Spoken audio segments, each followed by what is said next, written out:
Alors tout d'abord, qu'est-ce que l'effet de chasse? L'effet de chasse, c'est la quantité d'eau qui va arriver dans la cuvette. On a nécessité de régler cet effet de chasse dans certains cas de figure, c'est-à-dire lorsque la pression engendrée lorsqu'on va tirer la chasse est trop importante et qu'on se retrouve avec des éclaboussures en dehors de la cuvette. Donc l'effet de chasse maximum. On se retrouve avec une fuite entre la cuivrerie et le réservoir au moment où on actionne la chasse. C'est les conséquences en fait d'un effet de chasse trop important. C'est-à-dire que la pression est trop importante pour passer dans la cuve et qu'on a un refoulement de l'eau par la cuivrerie. Dans ce cas-là, il faut procéder au réglage de cet effet de chasse.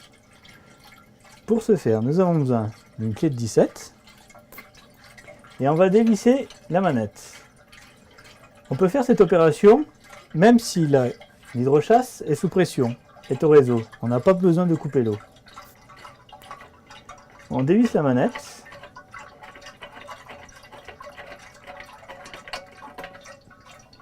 Donc on voit, on n'a pas de fuite. L'eau est bloquée à l'intérieur du réservoir. Et on a accès à ce moment-là à cette vis de réglage. Donc cette vis de réglage en usine est réglée au maximum, c'est-à-dire qu'elle est serrée au maximum. Ça permet à l'hydrochasse d'avoir un effet de chasse qui est maximum. C'est ce qu'on essaye d'avoir pour pouvoir en tirer une économie d'eau optimale.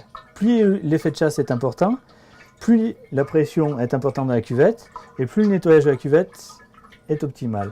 Donc on va toujours tendre vers un effet de chasse le plus important possible.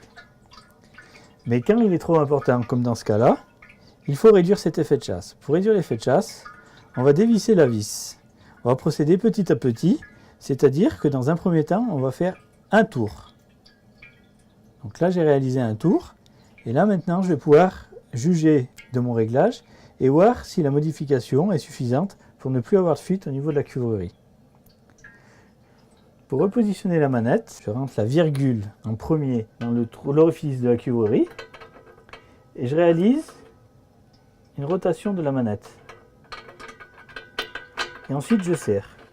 Si c'est une première installation, le joint est neuf. Si c'est dans le cas d'une rénovation ou parce qu'il y a eu une avarie, à ce moment-là, il faut vérifier que le joint ne soit pas endommagé. S'il est endommagé, il faut le remplacer. Pour le remplacer, on peut aller soit dans le magasin de bricolage du coin, soit nous les recommander directement. Donc là, nous avons resserré la manette. On met un petit coup de clé, mais il faut faire attention de ne pas trop serrer. Voilà. Et là, maintenant, je vais pouvoir juger de l'effet de chasse. Le but étant de ne plus avoir les fuites au niveau de la cuivrerie.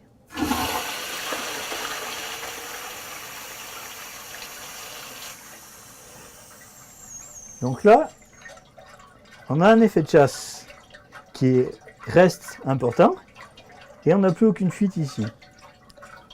On peut alors dire que le réglage est satisfaisant.